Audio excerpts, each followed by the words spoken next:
Hello, Garden City High School. I'm Mrs. DeCalabas. Today I'm joined by Mr. O'Hagan Hi, everybody. and several of our AP government students. Hi, my name is Sarah Finney. Hello, I'm Sarah Shamail. Hi, I'm JT Sanasu. Hi, I'm Patrick Egan. Hi, I'm Dana Heckelman. Hi, I'm Clara Archer. And welcome to our first podcast of the 2025-2026 school year. We are here to commemorate a very exciting anniversary. On September 17th, 2025. We'll be celebrating the 237th anniversary of the signing of the U.S. Constitution. Did you know this document is the oldest national constitution still in use and one of the shortest in the Western world? It consists of only 4,543 words, and it's only been amended 27 times in 237 years. That's right, Mr. Colobus. And it seems wild that a small group of men way back in 1787 could create a document that's still relevant today.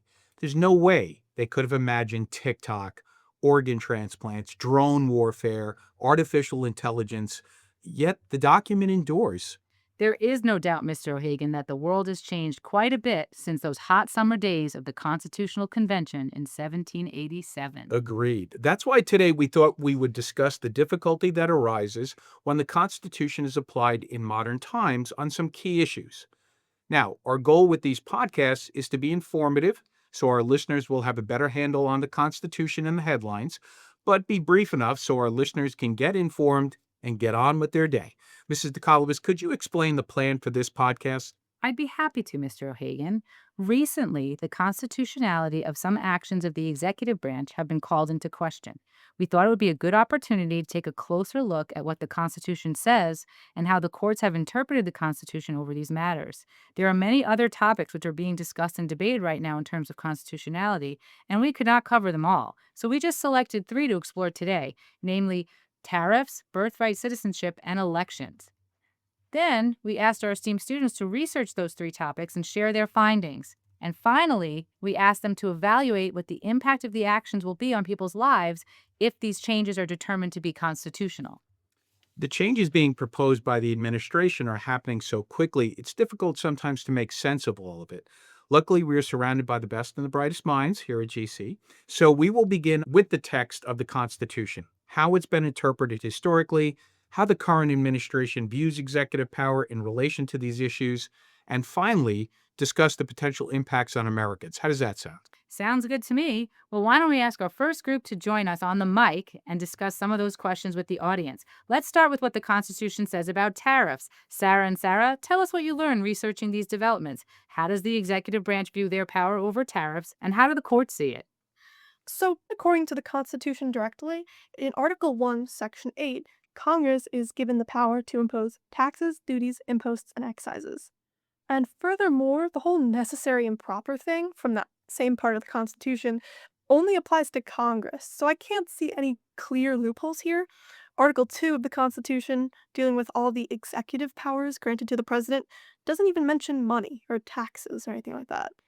So, to me, it looks like, just according to the Constitution, this is Congress's right. I do agree with that. The right to implement tariffs is the primary constitutional text, and it places the tariff setting power with Congress's job. So, in fact, tariffs are by text Congress's job, and the president does not have authority to implement tariffs directly on any other foreign nation. The typical process when Congress acts in relation to tariffs or passing a law is that Congress usually passes a law authorizing the rates or creates a required scheme. For example, authorizes the executive agencies like the USTR, the Commerce Department, or even the president to take specific circumscribed actions, but the president doesn't have the power to take those actions independently of Congress. I think that's really important to bring up, right? That process. So, Article 1, Section 7 of the Constitution kind of sheds some more light on this. These bills about revenue raising must originate in the House of Representatives. They have the power of the purse, while the Senate can then propose and vote on amendments to such laws. If it passes both houses, the president does have to sign it before it becomes law. So there is executive action with tax making. But if the president doesn't sign, both houses need a 2/3 majority to override this discretion and make the bill a law. Now, of course, the Constitution is always up for interpretation. That's why we've had debates over everything from the first and second Bank of the United States since the time of Hamilton to the tariffs today.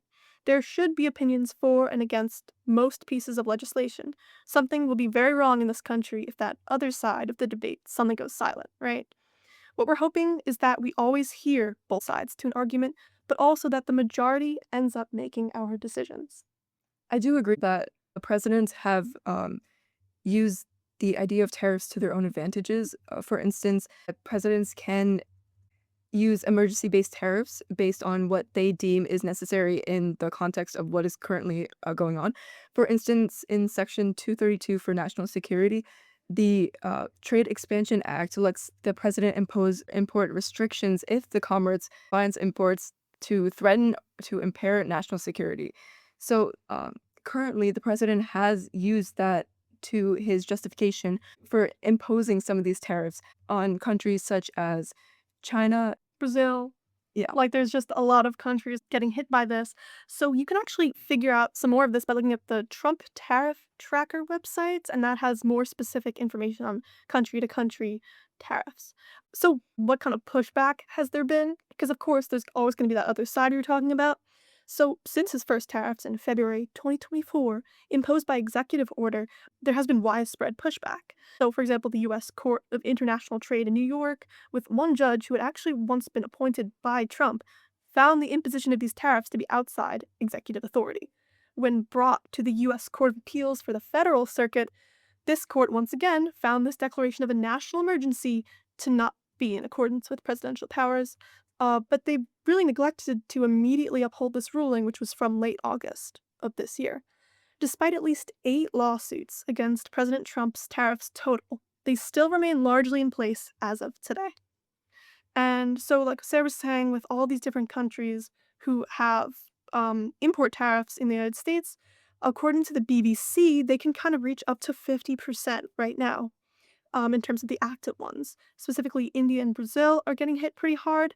China is actually currently in a truce with the US until November, but I guess in their natural state, they're kind of threatening over 100% import tariffs against each other. It's like they're both retaliating there.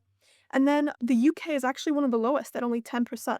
So I think it's kind of sweet that we came such a long way since 1776. I do agree with that. And to put some more statistics with that information that we gave out, examples from the official annex show that China has a 34% adjusted increase in tariff rates, with the European Union at 20%, India at 26%, and many other lower income countries with much higher adjusted rates as well, which are in the official annex that the White House released. So can I ask you a question, ladies? Great research. Yeah. Where does it stand now? The appeals court ruled that the tariffs can stay in place until what happens? Did you find that in your research? Like, where does it go next? They found certain ones illegal, but not all of them. And so I'm not quite sure what happens to the ones that haven't been struck down. But as far as I know, there's a lot of appeals Right. processes. So President Trump, who obviously has a lot of power in the government, can probably keep appealing all these rulings until it finds That's it. to, Yeah. where is it going to get eventually, you think? All the way up do believe the Supreme I Court. do believe right? it should Yeah. have a chance at the Supreme Court. And I did see that the Supreme Court did agree to hear an expedited case on whether the IEEPA authorizes such broad tariffs. And if the separation of powers question is really brought in, because it seems like the president is really extending his authority on the issue of tariffs, as it really is the Congress's main right to be able to impose such I think tariffs. that's a great point. Congress has this authority constitutionally, but having that authority also means the right to not exercise it. And if they choose to allow President Trump's policies to go forward, then they're kind of willfully giving up that authority, or at the very least, they're kind of, hitching their wagon to him and showing a tacit approval for his policies. So without the courts or the Congress stopping this from occurring, practically speaking, those tariffs will stay in place. Okay, well, ladies, that was fantastic. So why don't we move on to our second topic in the headlines, and that's birthright citizenship. On Inauguration Day, President Trump passed an executive order ending birthright citizenship in the United States, and was almost instantly sued by various civil rights groups and attorney generals from various states, 22 states to be exact. Since then, the matter has been before the courts. What does the Constitution say about birthright citizenship?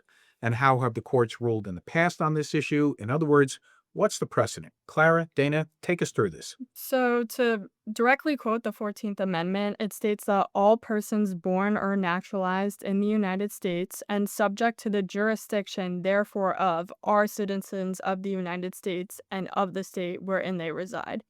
So, back over 100 years ago, they were technically saying that all people born in the US and under the jurisdiction of the US were citizens. However, they meant that children of foreign ministers, enemy combatants on American soil, and people on foreign public ships were not automatically US citizens.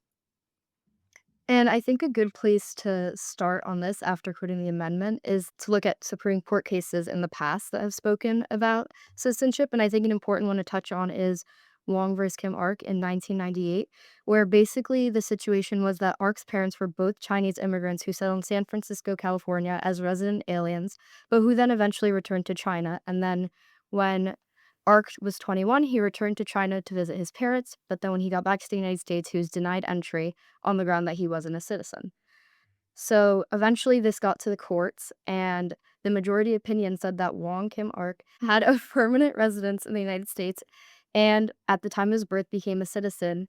The weight of the current legal authority suggested that the executive and legislative proposals to restrict birthright citizenship would contravene the citizenship clause, which deemed this unconstitutional against the 14th Amendment. So that was definitely an important case, which straightened out some of the gray area around this. And I think another important case to look at is Plyler v. Stowe in 1981, where there was a revision to the Texas education laws in 1975, which allowed the state to withhold from local school districts state funds for educating the children of illegal aliens. So long story short, on June 15th, 1982, the Supreme Court ruled that it was a violation of the Equal Protection Clause of the Constitution for a state to discriminate against undocumented children by denying them access to free public K-12 education, and that the illegal aliens and their children, although not citizens of the United States or Texas, are people in any ordinary sense of the term and therefore are afforded 14th Amendment protections.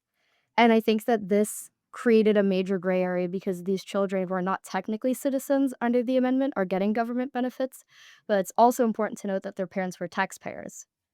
And however, the Texas statute imposes a lifetime of hardship on these children by denying them their education, because it's not like other government benefits, because education, I think, fundamentally changes how a person grows up.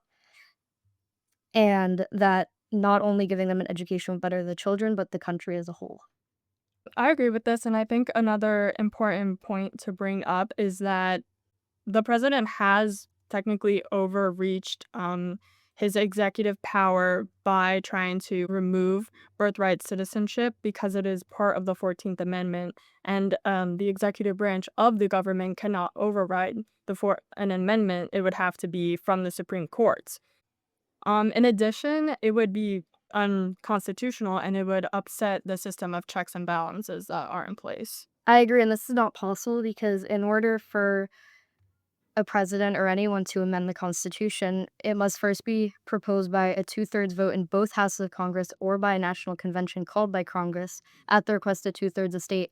And then after that, the proposed amendment must be ratified by three-fourths of state, either through legislators or a special convention. So really it is unconstitutional and just not possible for it to be done in just one executive order. I think that's a really interesting overview. The administration might know that what they're doing is beyond the scope of the current precedents. This may be their way of forcing the issue, bringing it back to the courts, seeing if they get the public support to reinterpret that notion of citizenship by birth. And that might be part of their motivation here, too. All right, ladies, thank you so much. That was a great job. Let's look at our last constitutional issue making headlines, and that's related to elections. Can the executive branch change the way elections are run? To find an answer, let's see what the Constitution says regarding the time, place, and manner of the elections. So how does the current administration view it, gentlemen? One of the things the Constitution actually does really well, very clearly, is give the states the job of running elections, but giving Congress the power to step in. So Article 1, Section 4, sometimes called the Election Clause, states that The states decide the time, place, and manner of elections for Congress, but Congress has the power to override them. Congress holds the ultimate authority if it chooses to use it. Earlier, you kind of mentioned with the tariffs that ultimately Congress does have the power, subsiding over everything. And a good example of this is the fact that we all vote on the same day on election day in November, not because 50 states happen to agree. It's Congress exercising its constitutional authority to create uniformity, and then you start to layer on the amendments. The 15th Amendment states that you can deny the right to vote based on race. The 19th says they can't deny it based on sex. The 24th bans poll taxes. The 26th guarantees the vote at 18 years old. These amendments expand federal authority because they give Congress the power to enforce them. And that's exactly what happened with laws like the Voting Right Act of 1965, which was set and designed to protect those constitutional rights when the states weren't living up to them. And this is still relevant today, as Pat's going to go on about debates about the voter ID laws and the mail-in ballots, election security, and all that. So President Trump ordered an executive order is being written right now by the best lawyers in the country to end mail-in ballots because they are corrupt. Trump said that in his media appeals, but altogether, 43% of voters in the election were mail-in ballots compared to 30% in 2024. And ending mail-in ballots would lead to a lot of issues, especially for elderly and soldiers overseas and disabled.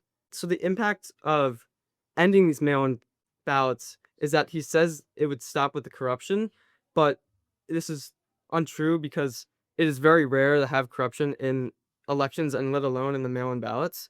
Studies show that only a few hundred cases out of the hundreds of millions were actually found to be true. The Heritage Foundation found that 1,500 proven cases of voter fraud since 2000 is tiny compared to the billions of votes cast. There's no evidence of widespread fraud changing election results. And if the executive order does go through to end mail-in ballots, it would be likely lower turnouts for elections and could face legal challenges in where states want to guarantee mail-in ballots and absentee voting. An example, in 2020, mail-in ballots helped avoid long lines during COVID, and without it, lines could have been hours long. So again, we're looking at some constitutional issues. Gentlemen, what, if anything, in your research did you find about the state's authority when it comes to elections?